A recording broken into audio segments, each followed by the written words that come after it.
दिवंगत भाजपचे नेते प्रमोद महाजन यांच्या हत्येबाबत त्यांच्या कन्या पूनम महाजन यांनी मोठा दावा केल्यामुळे खळबळ उडाली आहे। महाजन यांच्या हत्येमागे मोठं षडयंत्र होतं, ते कधीतरी बाहेर येईलच असा दावा पूनम महाजन यांनी केलाय।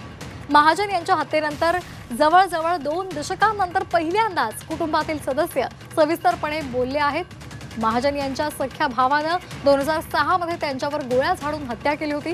मात्र आता पूनम महाजन यांनी हे केवळ पैशासाठी किंवा मत्सरापोटी झालेलं कृत्य नसून त्याच्या मागे एक मोठं षडयंत्र असल्याचं म्हटल्यामुळे 18 वर्षांनंतर देशातल्या या सगळ्यात हाय प्रोफाईल मर्डर केसमध्ये मोठा ट्विस्ट आलाय।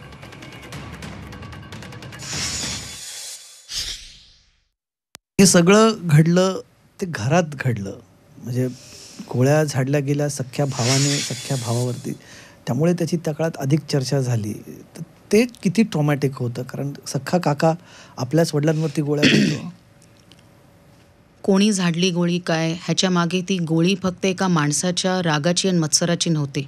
राग आणि मत्सर होता, कारण की त्या गोळीचे पैसेसुद्धा माझ्या वडिलांनीच दिले होते, त्या बंदुकीचे पैसेसुद्धा माझ्या वडिलांनीच दिले होते। आणि पैसे इतके होते की तुम्ही कोर्ट केसही लढू शकला होता, तुम्ही आयुष्यही घालवू शकला होता। पण त्याच्यामागे ती गोळी फक्त एका माणसाच्या मत्सराची आणि रागाची फक्त नव्हती। आणि मी नेहमी म्हणते की त्याच्यामागे एक फार मोठं षडयंत्र होतं। आज उद्या किंवा परवा कधीतरी कळेल हे षडयंत्र काय, आणि त्याच्यातून कळेल का हे का झालं। हे फक्त 2 भावाच्या एक तर भांडण काहीच नव्हतं, भांडण नसतं। जेव्हा एक देतो आणि दुसरा घेतो त्याच्यात भांडणं काहीच नसतं। आणि मला परत या गोष्टीवर जास्त बोलायचं नाही आहे, पण त्याच्या पुढे जाऊन मी सांगते हे फक्त ह्याच्या मागे फार मोठं षडयंत्र आहे आणि ते नक्कीच कळेल कधीतरी। तर पूनम महाजन झी 24 तासच्या जाहीर सभेमध्ये आल्या होत्या आणि यावेळेला त्यांनी दिवंगत भाजप नेते प्रमोद महाजन यांच्या हत्येबाबत भाष्य केलेलं आहे। या संदर्भात त्यांनी मोठा दावा केलेला आहे आणि त्यामुळे आता खळबळ उडाली आहे। महाजन यांच्या हत्येमागे मोठं षडयंत्र होतं आणि ते कधीतरी बाहेर येईलच असा दावा पूनम महाजन यांनी केलाय। महाजनांच्या हत्येनंतर जवळजवळ 2 दशकांनंतर पहिल्यांदाच कुटुंबामधला सदस्य सविस्तरपणे बोललेला आहे। महाजन यांच्या सख्या भावानं 2006 मध्ये त्यांच्यावर गोळ्या झाडून हत्या केली होती। मात्र आता पूनम महाजन यांनी हे केवळ पैशासाठी किंवा मत्सरापोटी झालेलं कृत्य नसून त्याच्या मागे एक मोठं षडयंत्र असल्याचं म्हटलेलं आहे। 18 वर्षांनंतर देशातल्या या सगळ्यात मोठ्या हाय प्रोफाईल मर्डर केस संदर्भामध्ये आता मोठा ट्विस्ट आलाय।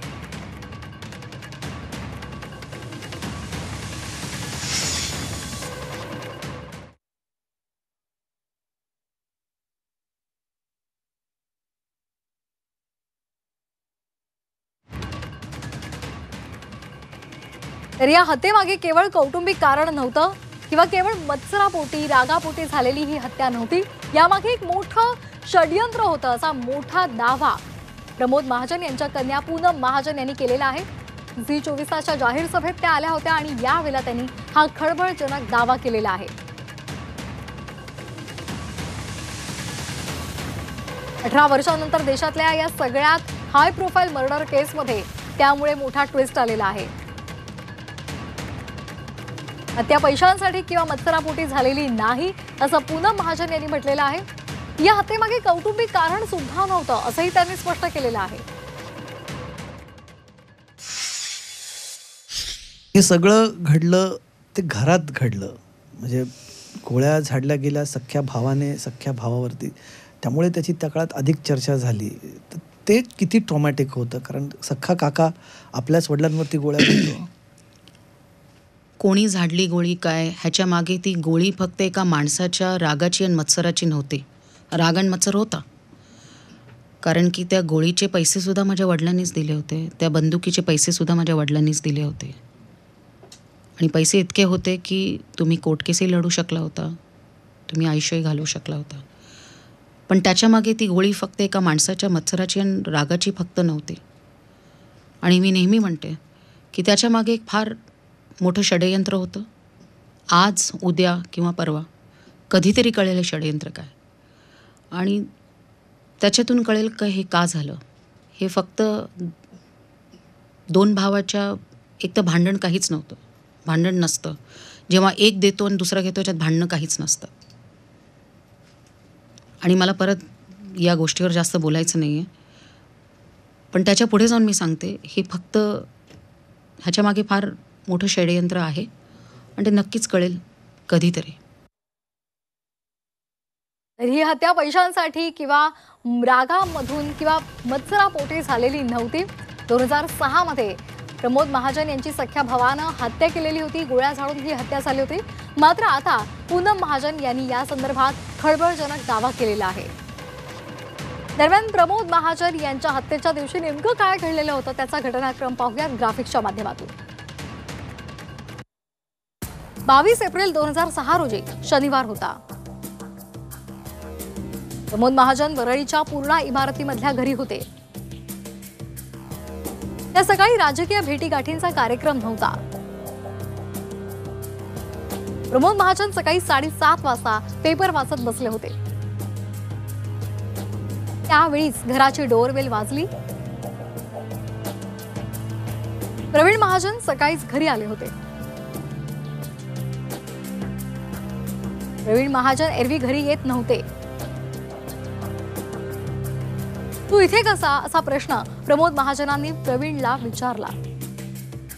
प्रवीण महाजन हे सोफ्यावर बसले होते.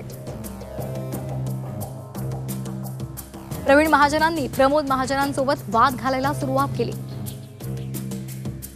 प्रमोद महाजन आर्थिक मदत करत नसल्याचा आरोप केला. दोघांमधील वाद वाढला असताना प्रवीण यांनी अचानक पिस्तूल काढलं.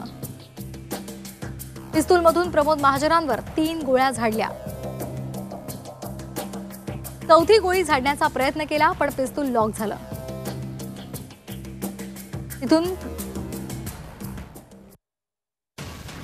तर प्रमोद महाजन यांची हत्या हे मोठं षडयंत्र असल्याचं पूनम महाजन यांनी म्हटलेलं आहे. आज नाही तर उद्या नाही तर कधीतरी हे षडयंत्र नेमकं काय होतं हे बाहेर येईल असंही पूनम महाजन यांनी म्हटलेलं आहे. झी 24 तासच्या जाहीर सभा या कार्यक्रमात त्या आल्या होत्या आणि यावेळेला त्यांनी हा खळबळजनक दावा केलेला आहे. प्रमोद महाजनांची हत्या हे मोठं षडयंत्र होतं. या हत्येमागे कौटुंबिक कारण नाही असं पूनम महाजनांनी म्हटलेलं आहे.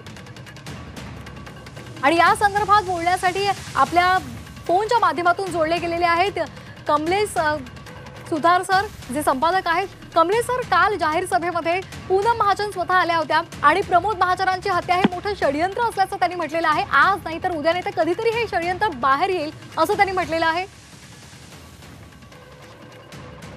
झी 24 तासच्या जाहीर सभेमध्ये हा खळबळजनक दावा झालेला आहे. प्रमोद महाजनांची हत्या हे एक षडयंत्र आहे. आज नाही तर उद्या नाही तर कधीतरी हे षडयंत्र बाहेर येईल असं त्यांनी म्हटलेलं आहे.